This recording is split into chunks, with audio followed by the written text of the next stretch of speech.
Watch this.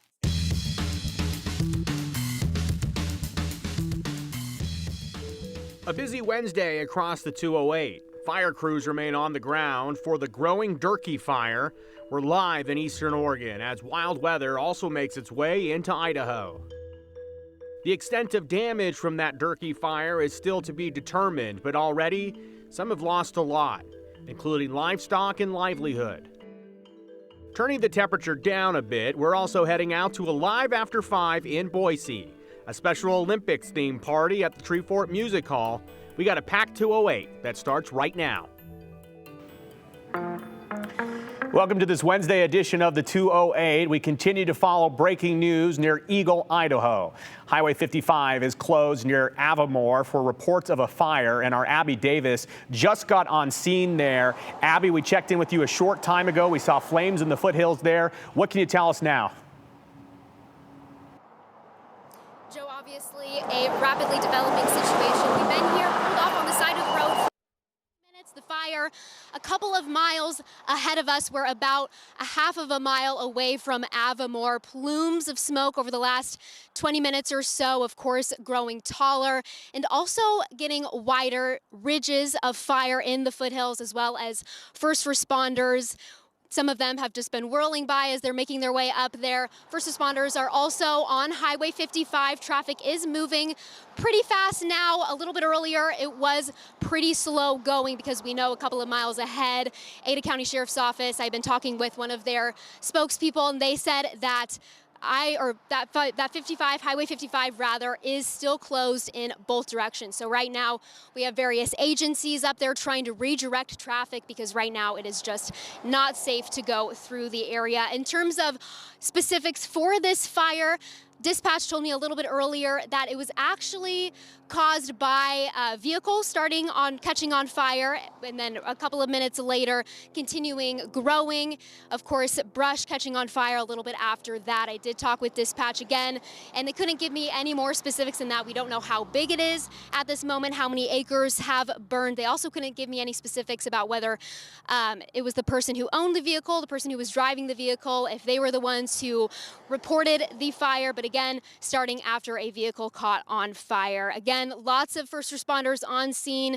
We have Boise County Sheriff's Office, Ada County Sheriff's Office. We saw Boise Fire a little bit ago, as well as ISP, ITD, again, people redirecting traffic. We are still trying to get all of that information for you in terms of how big this fire is at this moment and when we could expect things to get under control. I have calls out to Eagle Fire, but of course we know, Joe, it is very busy up there and they're trying everything they can to get it under control. All right, Abby Davis, we'll let you get back to work out there off Highway 55 near Avimore. Again, avoid the area if you can. We're monitoring multiple fires at this hours. In fact, fires burning right over the border in Oregon have become the #1 priority level in terms of fire across the entire nation.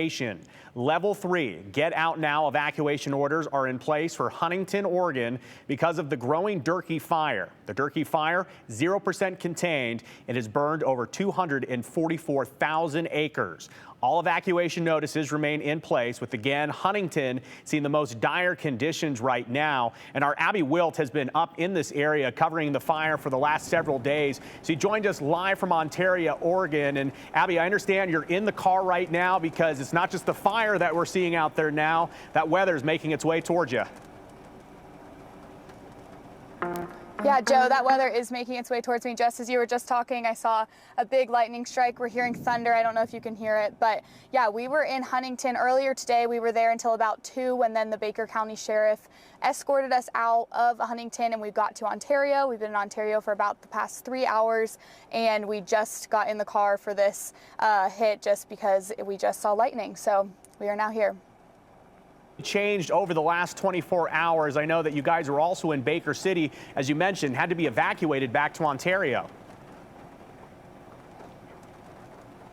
Yeah, it has changed a lot in the last 24 hours. I mean, I've been here for the last 3 days, and we've definitely seen conditions changing. The first day, you could see, a couple flames here and there in Huntington. You could see a lot of smoke. Then yesterday, we were able to see flames coming down still a ways from I-84. And then today, we saw flames right on I-84. We saw a lot of that area that we had already been at throughout the week completely burned. And I just got report about 10 minutes ago that I-84, the fire had jumped I-84 into Huntington. So it is now on the side of Huntington. It crossed at milepost 345, which was another place we were at yesterday when we were getting evacuated and moving from one place to the next. So we've kind of been bouncing all over Eastern Oregon, just trying to stay safe while also cover this fire. And kind of as you alluded to here, I understand you guys got stuck. You're in photographer Troy. You were stuck on the interstate and then you had no way to get home? We were stuck, so they closed I-84, like I said. They had it closed from Ontario to Pendleton. And to give a little context, that's almost the whole stretch of Oregon from on the I-84 and from Oregon to, or Idaho to Washington. So it's a pretty large stretch there. We could not get back, so we were in Baker City. That was the furthest away that we could get from the fire that was still safe. That was in a red flag zone rather than an evacuation warning. So we were stuck there for the night. All the roads to get back towards Boise or get back towards Huntington were closed, and all the back roads were closed. And like, of course, we know I-84 was closed. So those closures have been on and off throughout today, which is why we were able to get back down to Huntington today and then now into Ontario, but they're still definitely expecting those conditions to worsen throughout the night and these storms coming in, as you can probably hear in the car and see. It's we're going to see what happens tonight. They were expecting this, and it's coming Abby, now. last question for you real quickly here, and we'll let you get back to work. What do you think the feeling is from people on the ground across the area you've been in? Today was definitely a lot more urgent than I had seen the last couple of days. The last couple of days, people were starting to get prepared. They were talking about it. Obviously, we had talked to a couple of residents who did have close scares, and that fire had come close to their homes. But today it felt very urgent. They were wanting people out. They were wanting everyone on level 3 to make sure to get out because of the wind that was coming, the weather that was coming. So people are definitely, they're scared here. Well, we can also hear that rain pounding down on the car. I hope you guys stay safe out there. We'll be in touch as the conditions there continue to get more and more serious.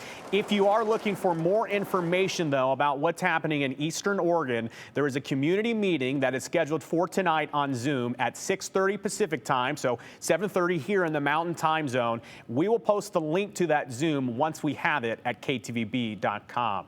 Sticking with the Durkee Fire, a Wyoming man who travels around the country to help fight wildfires. He's currently living in Boise. And Friday, he went over to Rye Valley to help a friend try and save his cattle from the fire. They ended up leaving 300 cattle behind. Our Aspen Shumpert spoke to him today about what he's seen and how things quickly turned.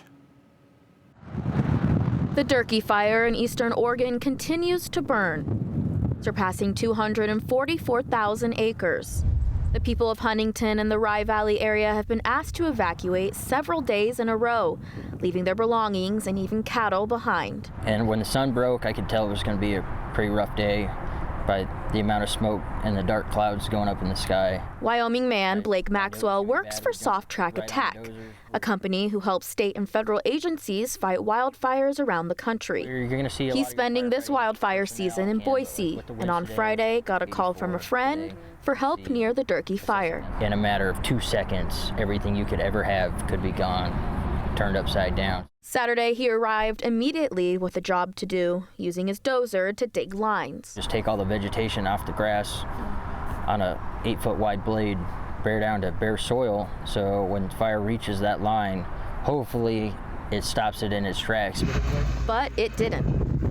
The fire and wind was blowing so strong it was just jumping over that 8-foot berm that we had dug, and it just kept cooking along on us. And every line that we'd punched, fire had overran it. Quickly, they had another problem. When we realized that the fire was going to come out of the north and circle us, that we had to move cows different places, so we were trying to cut fences, and it got real chaotic real quickly on us. Leaving 150 pairs of mother and calves behind, Maxwell and his friends needing to get out of there. I watched fire corral these cows in the corner of a pasture, and I tried to get up there and cut the fence for them, and I couldn't quite get there in time. A moment devastating for a rancher. And so when those ranchers lose all that, they don't have anything. So a lot of those ranchers, they may have to sell off most of their cows, take them to the sale barn because they can't afford to feed them. because the grass that they were depending on is now just ash on the ground. So I know it's devastating. At this point, they're unsure if the cattle survive because they haven't surveyed the area. If they did, Maxwell says the cattle are most likely sick or injured. It's not as simple as load them up in a trailer. Well, sometimes they're on 10, 15, 20,000 acre pastures where they can roam 20,000 acres. It's hard to gather cows in 20,000 acres when it's going up in flames. This actually feels very familiar for Maxwell. In 2016, after he graduated high school, he volunteered with his local fire department back home in Wyoming. While on shift, they got a call of a structure fire. Crews pulled up to the scene, and it was Maxwell's family house in flames. He says that they lost their home and 320 cattle that day. And Joe, ever since, he's been dedicated to fighting wildfires every summer. Well, it's just one of those impacts of wildfire that you just don't think about right away. But of course, such an agriculture-focused economy here in Idaho. So many factors and layers to all of this. Aspen Shumpert reporting here on the 208. Appreciate your time. Some other news for you, of course, related in the Treasure Valley. It's clear that there are fires burning nearby, with more popping up as each hour seems to pass. But it's unclear in terms of when is the air going to be good again. Walking outside, it can be difficult to breathe. But what does this mean for your car and your home? Hunter Funk looked into how heat and smoke might have you switching out your air filters sooner rather than later. Triple-digit heat calls for cranking on the AC.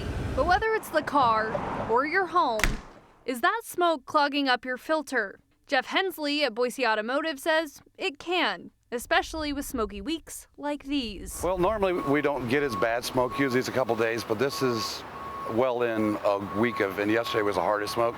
So you can tell by this one, it's not as dirty as normal, but you can see the shading from the smoke. Whether you hit the dusty roads for camping or you're driving in the poor air quality around town, instead of replacing filters once or twice a year, Hensley says you might be told to do it sooner. So when the air comes through, this stops all the debris. When this gets plugged, slows your fan down, messes with the AC system, cause all sorts of havoc. But don't rush off to get your car filter replaced right this minute. Once the smoke's gone, that's when you change it. No sense of changing it, it's just going to do it again, as long as it doesn't end up looking like this. This is just a year of neglect. What about your home's air filters? Jared Salcido with Boise Valley Heating and Air says if you have a thinner filter, change it once a month, and every 3 months if it's thicker. Yeah, filtration is going to be the most important thing for extending the lifespan of that system, resulting just in more efficient, fewer part failures. Salcido says there are charcoal and carbon filters that help pull the smoky odor out of your home, which can help. You can even get an air scrubber, which uses a UV light, pulling fine particles like smoke to help improve your home's air quality. Whether it's your car or your home, it's important to change both filters to keep your AC running smoothly. People often forget to change the filters, and with the system just running so much, it's going to be pulling a lot more contaminants out of the air and essentially ruining that filter faster. And as always, if you are wondering if you need to change your filter after all of this smoke, ask your car or AC technician, and of course, they're gonna help. But what about portable air filters? How big of a difference can they make? Yeah, no, they didn't talk about that today, but we do know that portable air filters can help increase the air quality in your home a lot, especially for people who have bad allergies, maybe that bad asthma. And you can find that online. Okay, great resources at ktvb.com. Hunter, thank you so much. Let's maintain the theme of the 208. About 1,000 people in the Treasure Valley do not have power right now, and thousands more have the potential to see the same thing. Our Sophia Bliss, meteorologist here on the 208, has the latest on how fire danger may be impacting folks in a much different way tonight. Yes, and so we do have some new outages for you in Nissa and Emmett, and this possibly may be unrelated to what I'm about to say, but it's all going to be the same issue. Idaho Power may be putting their first public safety power shutoff plan into motion tonight. It's really a last resort for us to ensure public safety to avoid the possibility of starting wildfires. So we're looking at areas with a lot of dry fuels. You think about areas in the Boise foothills. The time frame Idaho Power narrowed down for this possible outage starts at 5 p.m. and lasts until later tonight. Some people could see shorter or longer outages depending on the conditions we see outside. Lots of people got texts last night from Idaho Power about potential outages today. That is separate from the areas that may be affected by the PSPS plan. One of the reasons why we sent the message out last night is to remind folks that even if you're not in a PSPS zone, there's still the potential for outages that are storm related, right? High winds, that sort of thing, lightning. So, folks should be prepared for an outage, whether they're in a PSPS zone or not. If you got a text at or after 10:30 this morning, you are included in an area of this PSPS plan. Idaho Power says about 50,000 people got this text message, and we have a link to the Idaho Power map highlighting the areas that may see the power shut off because of this plan. But we do know the outages that we just mentioned are weather related. A evolving situation across our area, and let's get right over now to meteorologist Rick Lance following the storm into our area. Rick? Well, we have, and we've got some updates here as we look at our radar. First of all, it all started this afternoon with Baker City, and they, of course, had a severe thunderstorm warning in the area. And the same thing right here out around Payette as well as Ontario. Just look at all those lightning strikes. Now, some of that is starting to form just here to the southwest. So for us in Boise, Nampa, some of those locations you can see just to the south, and that's moving in this direction. So we'll have to watch for that. Even some gusty winds, lightning, hail that could be coming along with that sort of thing. So prepare for that, and hopefully at the same time, we hope that the winds are not strong enough to cut off power, but we never can be too sure as we see those storms there just to the southwest and also to the west at this particular time. So when we go down here toward Grandview, you can see there are storms there, storms that are just south of Boise right now, so we're likely going to see some lightning strikes. They're getting plenty of rain in Twin Falls at this particular time. And just to show you all this activity from Northern California, Nevada, that is moving up our way. So these storms could last into most of the evening. Even if we haven't had a situation with a storm yet, there could be more to come even within the next few hours as we move on into tonight. Now, when you take a look at this, you can see our watches and warning maps. Still the severe thunderstorm warning up here around Baker City. And of course, here's the one around Ontario, as well as out into Payette, just west of Caldwell. Flash flood watches in green that you see through there. And this whole area with consideration of lightning strikes and the possibility of more fires. As you look at the 7-day forecast, well, you look at these temperatures are going to start coming down because of this cold front causing the storms tonight, that frontal system. And because of that, temperatures are going to stay down, likely about the mid-90s. Now, normally we'd say that's hot weather, but of course, not in the case of what we've been through. Today's high temperature so far, 107.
All right, we told you that we would bring the Paris Olympic Summer Games right to you here in Boise. So we are.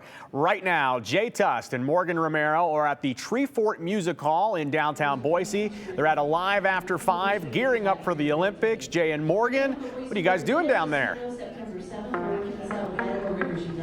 Hey Joe, Live After 5 just started a few minutes ago. We've got some announcements going on stage right now. 2 bands coming on. A popular one, French Cassettes. People might know them from Treefort. But this event has moved indoors because of all the smoke and heat, and we are here at Treefort Music Hall advertising our Olympics coverage. Yeah, we're trying to feed off their energy with our energy of the Olympics coming up. Opening ceremonies this Friday. It is going to be an electric 3 weeks for the sports department specifically, Morgan. We got the Olympics, Boise State football kicking off next week, but again, Friday, the Olympics kicking off. A fun event for us coming up on Friday. Marissa Howard's going to join us live from Jump. Prior to leaving for Paris, she departs on Sunday. Yeah, that's super special. We're going to pan around and show you really quick before we send it back to you in the studio, Joe. We've got our KTVB booth with trivia. Spin that wheel, answer some questions about Idaho Olympians, Team USA, Olympic history. Come win some free swag. The event's going on for the next couple hours. Back to you. All right, Morgan. Well, Bradley Miller running the trivia. He's a professional trivia host, so that is as good as it gets. Spin to win, and you can go party with Morgan and Jay, the whole KTVB team, at Live After 5 right now through 8 o'clock tonight at the Treefort Music Hall. We will be right back with continuing coverage of wildfires and weather in our area.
Returning to breaking news now near Eagle, Idaho. Highway 55 is closed near Avimore for reports of a fire. Our Abby Davis is on scene. Abby, you've been monitoring the situation really for the last hour now. What is the latest out by you?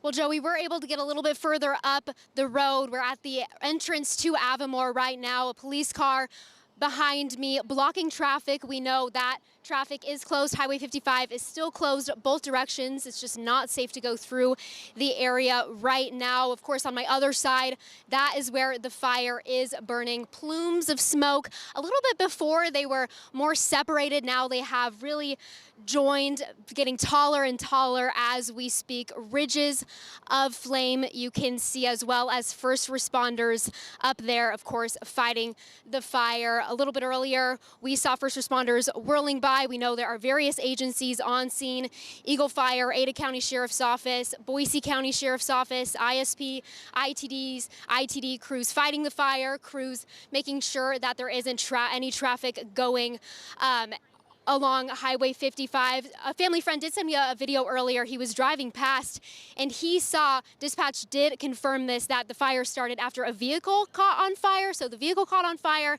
then the brush caught on fire, and it just grew from there. The video, it shows him driving past. There is a car pretty much decimated by flame, and then it is also hauling a trailer. So this all started around 3 p.m. No word on how big it is, and no word on when it is possibly going to be under control. Of course, still trying to figure all of that out. Back to you. All right, an evolving situation. We'll stay on top of it. Brutal conditions out there for firefighters, over 100 degrees and windy. We are going to take a real quick break. We'll wrap up just after this.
Just an update on the weather here. Just to let you know, the orange box, severe thunderstorm warning moving up into the mountains from Caldwell all the way to Mountain Home. Okay, Rick, we'll keep an eye on this, and we will see you soon here on News Channel 7.